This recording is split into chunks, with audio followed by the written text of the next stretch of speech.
20절까지. 오케이. 자, 읽겠습니다. 그러면 어떠하냐? 우리는 나으냐? 결코 아니라. 유대인이나 헬라인이나 다 죄 아래에 있다고 우리가 이미 선언하였느니라. 기록된 바 의인은 없나니 하나도 없으며 깨닫는 자도 없고 하나님을 찾는 자도 없고 다 치우쳐 함께 무익하게 되고 선을 행하는 자는 없나니 하나도 없도다. 그들의 목구멍은 열린 무덤이요 그 혀로는 속임을 일삼으며 그 입술에는 독사의 독이 있고 그 입에는 저주 악독이 가득하고 그 발은 피 흘리는데 빠른지라. 파멸과 고생이 그 길에 있어 평강의 길을 알지 못하였고 그들의 눈앞에 하나님을 두려워함이 없느니라 함과 같으니라. 우리가 알거니와 무릇 율법이 말하는 바는 율법 아래에 있는 자들에게 말하는 것이니 이는 모든 입을 막고 온 세상으로 하나님의 심판 아래 있게 하려 함이라. 그러므로 율법의 행위로 그의 앞에 의롭다 하심을 얻을 육체가 없나니 율법으로는 죄를 깨달음이니라. 아멘. 네, 오늘 청년부 예배 나오신 우리 청년들 감사하고 환영합니다. 우리가 계속해서 로마서 말씀을 이렇게 보고 있어요. 오늘 제목이 뭡니까? 하나님 앞에 할 말이 있습니까? 라는 제목으로 같이 말씀을 보고자 합니다. 여러분, 우리는 살아가면서 참 말을 많이 합니다. 특히 언제 말을 많이 할까요? 특히 억울한 일이 있을 때 말을 많이 하는 것 같아요. 또 언제 말을 많이 합니까? 변명할 일이 있을 때 또 말을 많이 합니다. 제 말 좀 들어봐요. 그게 아닙니다. 오해예요. 라면서 이렇게 말을 한다라는 것이죠. 사람은 자기를 변호하는데 익숙합니다. 자, 그런데 여러분 살면서 언제 가장 말이 없어질까요? 여러 가지가 있겠지만 특히 우리가 잘못했을 때입니다. 더 이상 할 말이 없을 때예요. 모든 증거가 다 나왔을 때는 더 이상 할 말이 없습니다. 그러면 어떻게 입이 닫혀지게 되는 것이죠. 자, 오늘 바로 그런 본문 장면을 보여주고 있어요. 오늘 본문에 우리가 주보에서도 여러분 그림으로 보셨겠지만 하나님의 법정 안에 서 있는 우리의 모습을 보여주고 있습니다.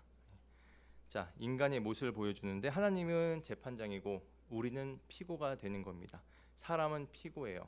오늘 성경 말씀을 보자면 유대인, 헬라인 다 피고로 있습니다. 그리고 바울이 검사처럼 하나씩 증거를 가지고 내놓는 그런 모습을 볼 수가 있어요. 자, 1장에서 어땠습니까? 이방인들을 우리 바울이 하나씩 증거를 내세웠죠. 이방인 너희 죄인이다. 그리고 2장에서는 유대인 너희도 죄인이다 라고 얘기했어요. 그리고 3장에서는 무엇을 증인으로 세우냐면 여러분 본문을 읽어봤을 때 그런 느낌 안 드셨을 겁니다. 성경을 증인으로 세웁니다. 오늘 본문에 뭐가 있었어요? 그 입에는 저주가 있고 그 발은 피 흘리는데 빠른지라 이렇게 나와 있는데 밑에 보면 여러분 주석에 밑에 막 그 인용 구절 있죠. 시편 5편 9절 이렇게 있잖아요. 이게 다 시편과 이사야에 있는 말씀을 가지고 온 거예요. 사도 바울이. 네 증거를 갖고 오는 거죠. 니네 이렇게 죄를 졌다 하고 있는 것입니다. 자, 증거가 제출이 되었는데 이제 하나님께서 이제 이 증거로 판결하는 것이죠. 유대인들이 뭘 가지고 그죠? 살아왔었죠. 율법을 가지고 살아왔죠. 그래서 이제 유대인 그 사도 바울이 유대인들에게 말씀을 증거로 갖고 온 겁니다. 너희가 그렇게 의롭냐? 봐봐라. 너희 이거 이 죄 졌지 하면서 갖고 왔다라는 거예요. 그래서 이걸 본 유대인들이 어땠겠어요? 그들의 입이 이제 딱 닫히는 겁니다. 할 말이 없는 거예요. 그래서 19절에 이렇게 나오죠.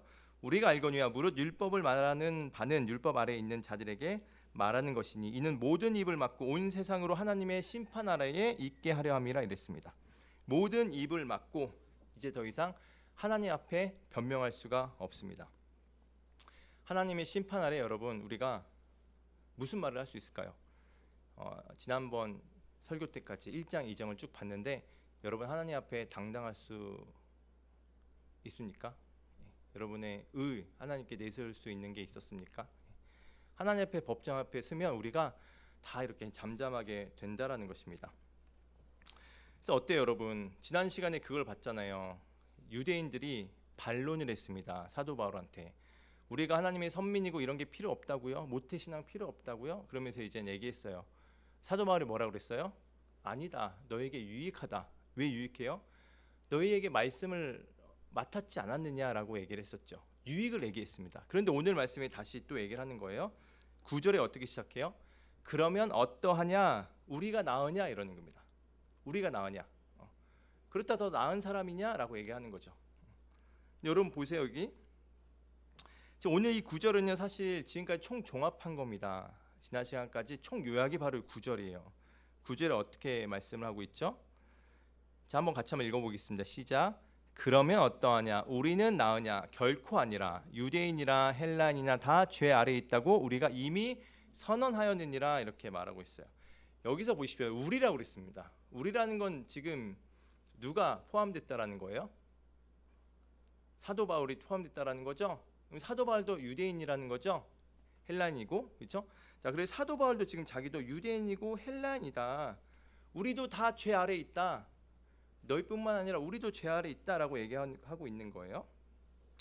여러분 이제 본인이 유대인이면 할례를 받은 자이면 여러분 그렇잖아요. 자기 편은 조금 좀 후하게 좀 대우해주고 좀 감싸주고 이런 게 있어야 되잖아요. 근데 사도 바울은 오늘 말씀에 어떻게 하고 있습니까? 우리 편을 의인의 쪽에 세우는 것이 아니라 똑같이 어떻게 했어요? 죄인 편에 세우고 있다라는 것입니다. 이게 굉장히 중요한데 여러분 왜 사도 바울이 아니 팔도 안으로 굽는다는데 왜 자기 편을 이렇게 죄인으로 몰아가는 것일까? 왜 죄인으로 몰아갈까요, 여러분? 여러분 세상은 죄인이라고 하면 기분 되게 나빠합니다, 여러분. 전도하다가 형제님 죄인입니다 그러면요 기분 되게 나빠요. 내가 왜 잘못했는데 여기 정치인들 다 잘못했는데 나보다 더 나쁜 사람 많은데 그러면서 이제 막 뭐라고 한단 말이에요. 세상은 죄인 얘기하면 굉장히 싫어합니다. 그런데 사도 바울이 왜 죄인이라고 이렇게 얘기하는가? 왜입니까 여러분? 성악설 그것도 있지. 성악설도 있지. 그것도 있지만 더 근본적인 게 있어요. 뭘까요 여러분? 자, 사도 바울이 뭘 외치려고 하는 거죠? 모든 이유가 지금까지 얘기한 이유가 왜 그런 거죠? 복음을 전하기 위해서잖아요. 복음을 전하기 위해서 가장 필요한 게 뭐냐면 바로 내가 죄인이라는 사실을 알아야 된다라는 거예요. 그래서 사도 바울이 여러분 죄인이라는 사실을 지금 유대인들에게 계속 말하고 있는 거예요. 새 생명을 얻기 위해서는 여러분 나는 죄인이 아닙니다라고 하면 복음이 들어갈 수가 없습니다. 그래서 지금 죄인이라는 사실을 인정을 해야 그 다음이 시작된다라는 거예요. 그래서 여러분 복음은 저 사람은 죄인입니다. 저 사람 잘못됐습니다. 저 사람 탓하고 이방인들 문제가 많습니다. 여기서 시작하는 게 아니라 나도 죄인입니다라는 거기서 시작된다라는 것입니다. 그래서 사도 바울이 여러분 자기 편인데도 불구하고 죄인입니다. 그리고 나도 죄인입니다. 더 많이 가면 사도 바울이 뭐라고 그랬어요? 나는 죄인 중에 괴수다고 그랬어요. 괴수다. 여러분 지난 시간에 그랬잖아요. 지지난 시간인가요? 수요예배 때도 같이 했었는데 유대인들이 여러분 말씀을 암송도 하고 말씀도 계속 보면서 학교에서도 어떻게 했어요? 막 성경을 봐. 쉬는 시간에 여러분. 그럼 어떻게 해? 너무 의로울 수 있잖아요. 너무 아름다워 사실 그것도. 그런데 하나님께 감사하고 은혜로 성경을 막 보는 게 아니라 그 성경 보면서 내 의가 돼버린 거예요. 내 자랑이 돼버렸고. 그래서 사도 바울이 뭐라고 그랬어요? 유대인들에게 너희 때문에 이방인들이 모욕을 받는다. 하나님 모독을 받는다라고 얘기했습니다. 성경 읽어서 그런 게 아니라 있는 건 너무 좋은데 자기 의에 빠져버린 거예요. 그래서 나는 이걸 잘했고 너는 못했다 이러면서 율법으로 막 사람을 죽이고 이런 일이 일어났던 겁니다. 너 이거 잘못했지? 너 이거 율법 너 잘못했어 이러면서 사람 죽이는 데 사용했다라는 것입니다. 그래서 어떻게 사도 바울이 너희도 죄인이다. 계속 이쪽으로 몰아가고 있다라는 것이죠. 여러분 의는요 아무리 여러분 신앙생활 잘하고 해도요 우리는 한 의밖에 없습니다. 여러분이 막 어제 봉사활동을 많이 해도요 우리는 한 의밖에 없어요. 그 의가 뭐냐면 바로 예수님의 의밖에는 다른 의가 없는 거예요. 여러분이 의를 다른 걸로 쌓아놓는 순간 예수님의 의가 들어올 틈이 없는 겁니다. 이제 복음이 들어올 틈이 없어요. 그래서 사도 바울이 아무리 잘하고 있는 유대인에게도 너 그게 너의 의에 빠져 있다. 그리고 본인들의 이제 유대인들의 잘못을 계속 지적하면서 복음을 듣게 하기 위해서 계속 그 의를 내려놓게 하는 것이죠. 지금 지난 시간부터 계속 그 얘기를 하고 있는 거예요. 근데 사람들은 어떻습니까? 의가 왜 생기는 거예요? 자기 의가 비교입니다, 여러분. 사람은 다른 사람 비교를 해요. 여러분 보세요. 나 일주일에 한번 교회 나왔어. 이게 다 우리가 대충 일요일 날 주일만 날만 교회 나오고 주일날 교회 잘 못 오고 하는 사람들 오면 한 번 나온 걸로 내 의에 빠질 수도 있어요. 근데 여러분 보세요. 갑자기 누군가가 새로운 우리 한 분 청년이 왔어. 근데 그 청년이 주일 예배도 나오고 새벽 예배도 나오고 수요예배도 다 나왔어. 모든 걸 다 참석했어요. 그걸 보면 어떤 줄 아세요, 여러분? 주일날 예배 나왔던 나의 의가 별거 아니었네 생각하게 된다라는 것이죠. 왜? 비교가 있기 때문입니다. 비교. 모든 의는 비교예요. 모든 의는. 사도 바울은 그래서 그 얘기하는 겁니다. 다른 사람과 비교하고 다른 사람을 보고 너의 의를 쌓지 말아라. 하나님의 의는, 우리의 의는 어디서 와야 되는 것인가? 하나님은 다른 사람을 비교해서 우리를 보시는 게 아니라 하나님의 기준은요, 하나님 앞에서 말씀을 통해서 나오는 우리의 행실과 우리의 믿음을 보신다라는 것입니다. 다른 사람 보는 게 아니라요, 말씀에 대입해서 나를 보신다라는 거예요. 여러분 여기 오늘 주보에도 나와 있죠. 이 재판장의 모습. 하나님이 이걸로 뭘 판결하실까요? 옆에 있는 사람? 아니요.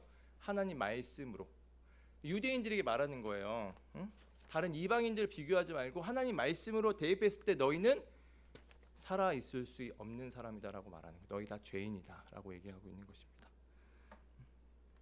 그래도 여러분, 그래도 나는 의롭게 살았습니다 하신 분들은 하나님이 그래 한번 보자. 시스템 한번 돌려보자.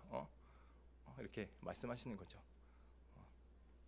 하나님 여러분 행동뿐만 아니라 뭐 보신다고 그랬어요? 우리의 마음 깊숙한 곳까지 보신다고 했습니다. 아주 깊은 곳까지. 우리도 생각하지 못한 부분까지도. 우리가 하나님 앞에 당당하게 설 수 없는 존재라는 것입니다. 그런데 보세요 여러분. 병원에 갔어요 여러분. 예를 들어 볼게요. 의사가 이렇게 말하고 있는 것입니다. 환자가 아파서 왔는데 괜찮아요. 이 정도면 괜찮습니다라고 돌려보냈습니다. 이 환자는 어떻겠습니까? 괜찮나 보다 해서 기분 좋았겠죠. 근데 사실 알고 봤더니 암이었어요. 그럼 그 의사 선생님이 좋은 의사 선생님입니까 여러분? 나쁜 의사 선생님이죠. 좋은 의사 선생님은 어떻게 얘기해야 정확하게 진단을 해야죠.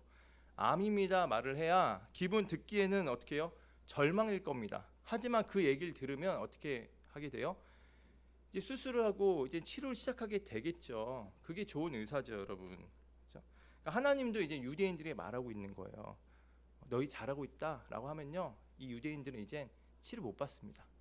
암은 그냥 뭐 암으로 끝나지만 이거는 하나님의 심판, 영원한 이제 사망 가운데 있는 아주 중대한 문제라는 거예요. 사도 바울이 자기 편인데도 어떻게 해요?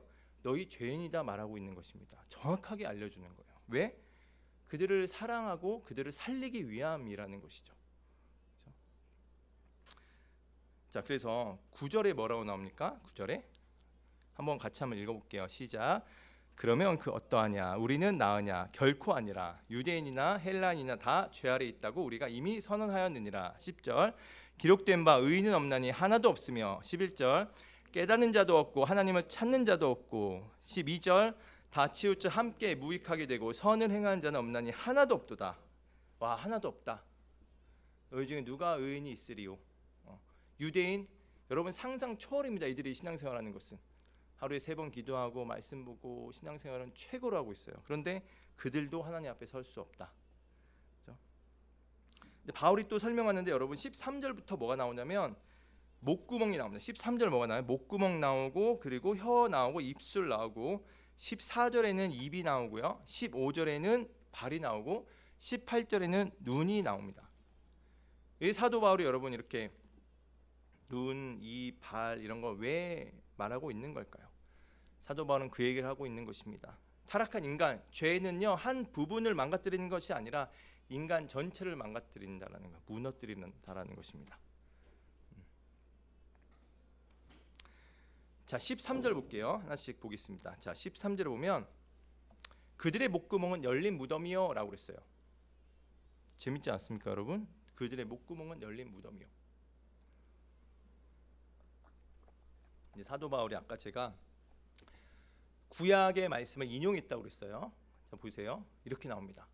그들의 목구멍은 열린 무덤이요라고 그랬어요. 이게 시편 5편 9절하고도 똑같아요. 빨간색 뭐라 나옵니까? 그들의 목구멍은 열린 무덤 같고 그랬잖아요. 예, 구약의 말씀을 인용한 거 맞죠? 또 이렇게 나와요. 3장 15, 16에서는 그 발은 피 흘리는 데 빠른지라 이렇게 말하고 있는데 이사야 59장 7절에도 나오죠. 똑같이 그 발은 행악하게 빠르고 이렇게 사도 바울이 인용하고 있다라는 것입니다. 지금 구약의 말씀을 자, 하나씩 보면은 그들의 목구멍은 열린 무덤이요라고 그랬어요. 여러분 무덤을 열면 무엇이 나옵니까? 시체가 나오죠. 죽음이 나옵니다. 자, 예수님도 이렇게 말씀하셨어요. 마음에 가득한 것을 입으로 말하니라라고 그랬습니다. 여러분 누군가가 말을 입을 할 때 우리가 잘못 말하는 것은 우리 입이 잘못된 게 아니라 어디서 시작 문제라는 거예요. 마음에 문제가 있다. 마음에서 나오는 거기 때문이에요. 죽은 마음에는 뭐가 나올까요, 여러분? 어떤 말이 나올까요? 죽은 말이 나오는 거죠. 그죠? 왜 마음에서 나오는 거기 때문이에요. 그 사람이 어떤 말이 나오는가? 죽이는 말이 쉽게 나온다라는 것입니다. 험담이 나오고 비난이 나오고 분노가 쉽게 나온다라는 거예요. 사랑의 말은 어렵습니다. 격려 어려워요. 하지만 어때요? 마음이 지금 죽은 마음이면 그만큼 쉽게 안 좋은 것들이 나온다라는 거예요. 그래서 14절에 뭐가 나옵니까? 저주와 악독은 가득하다. 당연한 거죠. 왜? 마음이 지금 죽은 마음이 가득 찬데 그게 지금 유대인이나 헬라인이나 다 이 마음 가운데 있다라는 것입니다. 자, 15절 보세요. 15절에 뭐라고 합니까? 15절은 그 발은 피 흘리는데 빠른지라 이렇게 말하고 있어요. 이건 사람이 걸어가는 방향을 말하고 있는데 여러분 죄를 지은 사람은요 선을 행하는 것보다 뭐가 빠른 줄 아세요? 악을 행하는 게 빠릅니다. 여러분 그래서 좋은 일, 사랑하고 이런 것은 너무 느려요. 그런데 용서하지 못하고 분노하고 미워하는 데는 우리가 굉장히 빠릅니다. 왜? 우리 안에 죄의 마음을 갖고 있기 때문이에요. 상처 주는 말 굉장히 쉽게 하고요. 남을 험담하는 말도 굉장히 빠르고요. 수근수근하는 것도 굉장히 빠릅니다. 굉장히 빨리 가요. 근데 죄는 우리를 어떻게 해요? 하나님께 달려가게 하지 않고 죄를 향해 사람을 해치는 방향으로 가게 한다라는 것입니다. 그래서 바울이 뭐라 했냐? 그 발은 피 흘리는데 빠르다 이렇게 말하고 있어요. 단 몇 초면 끝납니다. 사랑하고 용서하는데 너무 오랜 시간이 걸리지만 누군가를 죽이는데 험담하고 말하는 데는 굉장히 시간이 빠르다라는 거예요. 그래서 우리 온라인에서도 막 예전에 그래도 요즘 연예인들이 좀 강해진 것 같아요. 멘탈이. 옛날에는 댓글 보고 막 자살하고 이런 연예인도 많이 있었는데 그런 게 바로 어떻습니까? 사람을 죽이는 말을 할 수 있다라는 거예요. 말이 사람을 또 죽일 수도 있습니다. 자, 그런 죄인의 모습 결국 어디로 가는가? 16절에 보세요. 16절에 뭐라고 합니까? 파멸과 고생이 그 길에 있어라고 그랬어요. 이런 삶을 살아가는 사람에게 무엇이 있다? 파멸과 고생이 있다. 죄가 여러분 굉장히 달콤합니다. 죄는 내가 원하는 것을 얻고 내가 바라는 것을 뭔가 얻는 것 같아요. 하지만 죄가 우리를 데려가는 곳은 목적지는 딱 한 곳입니다. 그게 어디냐? 바로 파멸이에요. 파멸은 공동체의 파멸일 수도 있고 가정의 파멸일 수도 있고 근데 결국 어디까지 무너지는가? 내 자신까지 무너지게 된다라는 것입니다. 그래서 바울이 이렇게 말하는 거예요. 파멸과 고생이 그 길에 있다. 이렇게 말하고 있는 것입니다. 파멸과 고생이 있는 길은 여러분 뭐가 있을까요? 17절에 이렇게 나오죠. 뭐라 나옵니까? 한번 같이 한번 읽어볼게요. 시작. 평강의 길을 알지 못하였고 라고 나와 있어요. 평강이 없다. 죄가 여러분 우리에게 자유를 주는 것 같아요. 뭔가 그죠? 평안도 빼앗고 자유를 주는 것 같지만 생명도 빼앗고 평안도 빼앗고 결국은 사람을 무너뜨리게 된다라는 것입니다. 사람은 보통 종종 이렇게 생각을 해요. 나는 저 사람 절대 용서하지 않을 거야. 끝까지 미워해서 그 대가를 치르게 할 거야 라고 생각할 수 있겠지만, 내가 상대를 벌 주고 있다고 생각하는 것 같지만, 하지만 성경은 뭐라 말하는가? 용서하지 못하는 마음은 결국 상대보다 내 마음을 먼저 무너뜨릴 수 있다라고 말하는 거예요. 그게 여러분 보세요. 마귀가 원하는 게 뭘까요? 죄의 마음, 분열의 마음, 서로 사랑하지 못하고 남만 탓하게 만들고, 이런 걸 마귀가 굉장히 좋아하겠죠. 마귀의 딱 인식이 있습니다, 여러분. 마귀는 파멸을 좋아해요. 파괴를 좋아합니다. 공동체 파괴를 좋아하고 가족의 파괴를 좋아하고, 서로 싫어하게 만들고 분열시키게 만드는 게 바로 마귀의 잡입니다. 마귀가 그거에 아주 최고의 일이라고 생각을 하고 있어요. 하지만 하나님은 뭡니까? 하나가 되는 거, 서로 사랑하는 거, 용서하는 거, 용납하는 거, 그게 바로 하나님의 일인 거죠. 그래서 그리스도인 여러분 어떤 사람이어야 되는 거예요? 우리가 예수님을 품고 있잖아요. 그리스도인은 사람을 파괴하는 사람이 아니라 사람을 살리는 사람이 돼야 된다라는 것입니다, 여러분.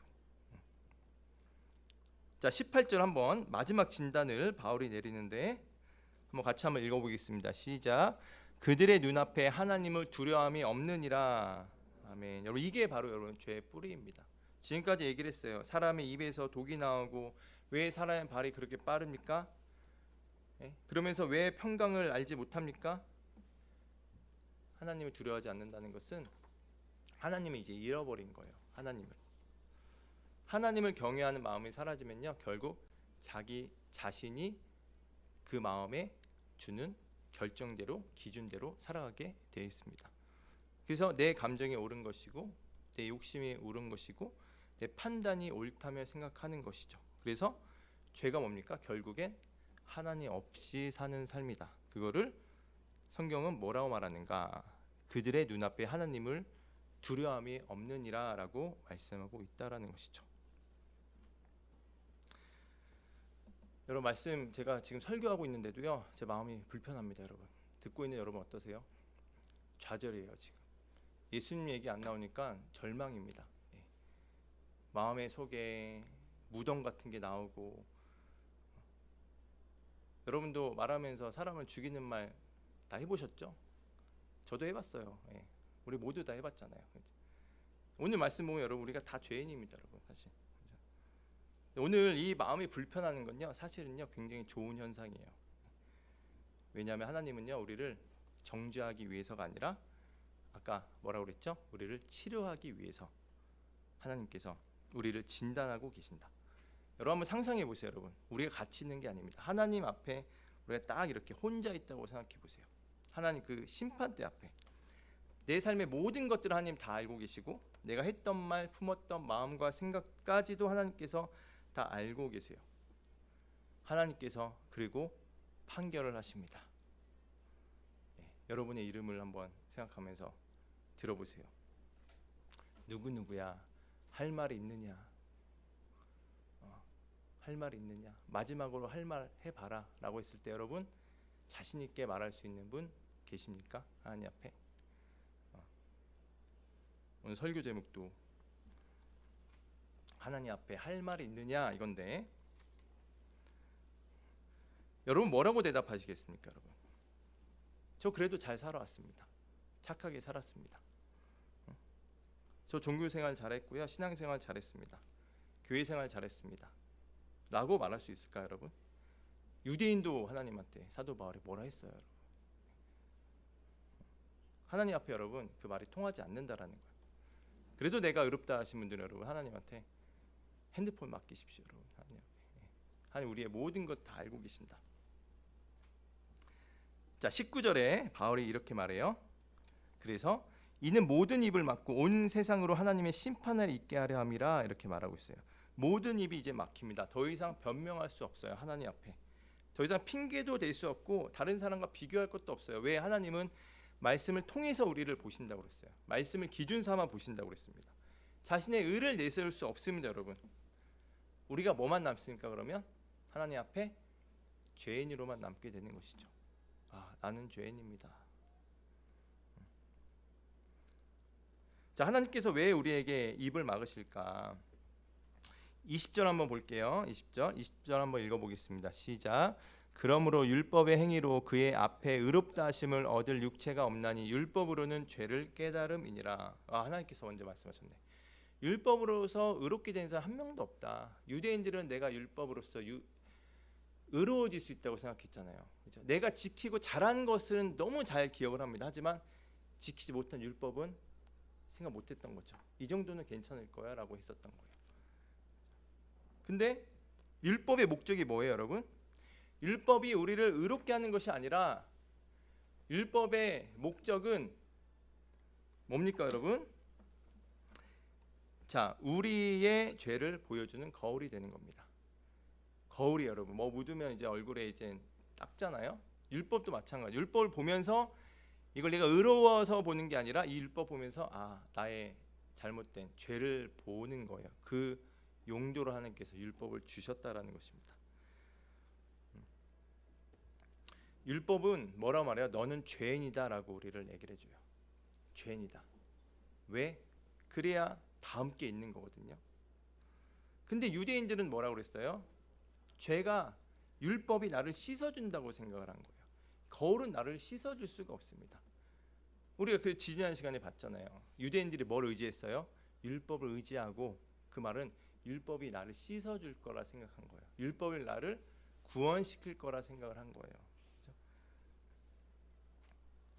하지만 오늘 말씀은 그 얘기를 하고 있는 것이죠. 아무리 율법을 붙잡고 외우고 해도 그걸 통해서 우리가 거울 삼아 우리의 모습을 바라보는 것이지 그걸 통해서 내가 의로워질 수 없다라고 말씀해 주고 있는 것입니다.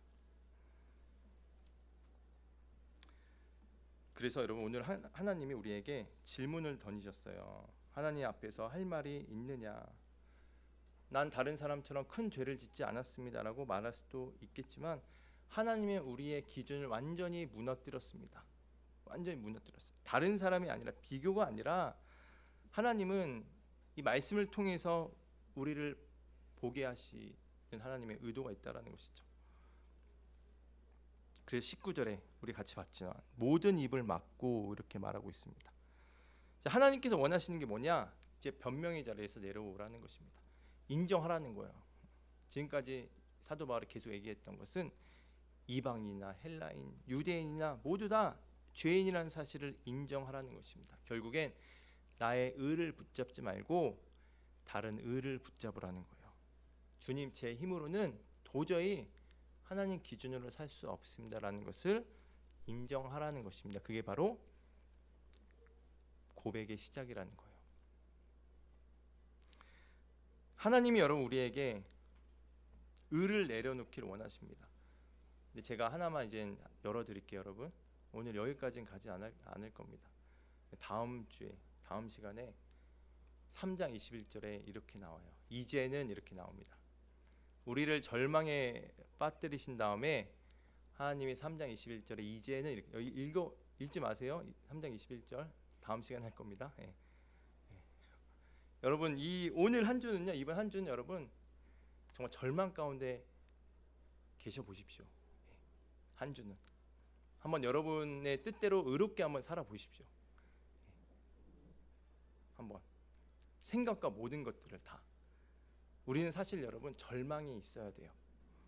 내가 죄인이라는 사실을 알아야 됩니다, 여러분. 우리가 예수님의 복음을 너무 일찍 알아버렸어요. 내가 죄인이고 내가 이 고통과 파멸 가운데 있다는 사실도 깨닫지 못한 채 복음을 너무 빨리 깨달아서 빨리 알아서 얼마나 귀한지를 모르는 것 같아요. 우리가 절망 가운데 있어야 됩니다. 사도 바울이 그 절망 가운데 계속 인도하는 거예요.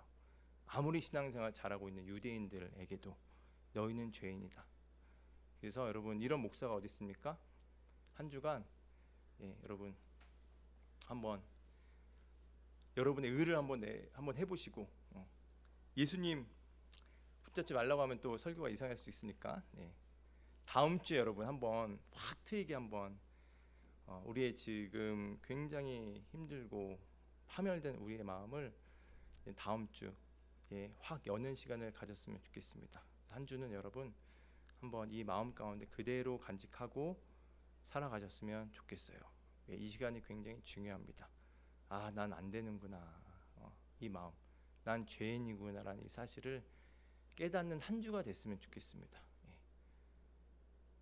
제 의도를 알겠죠, 여러분? 한 주간 여러분. 그래서 오늘 말씀이 인간의 죄인된 모습을 우리에게 보여주고 있는데 아주 여러분 진짜 고통스럽습니다. 인간의 이 모습이. 근데 이거를 구원해 주실 분이 오실 거예요. 그걸 다음 주에 이제는 이것부터 시작해서 설교하도록 하겠습니다. 여러분 한 주간 절망에 빠지십시오. 고통스러워 보십시오. 간절함을 찾는 시간 되시길 바라겠습니다. 그 시간 갖고 우리 같이 찬양은 여러분